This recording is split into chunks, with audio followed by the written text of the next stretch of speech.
At 7 in the morning, the temperature is already 25 degrees Celsius. The clock is ticking for one unusual descendant of the dinosaurs.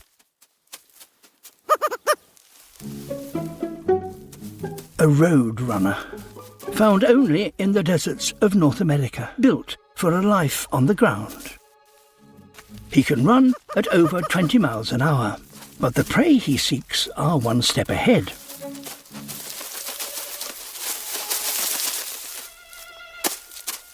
The roadrunner's challenge is picking the right target.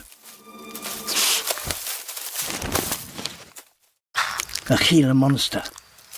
Too big.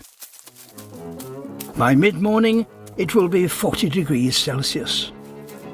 Even the smallest lizards will soon head for cover.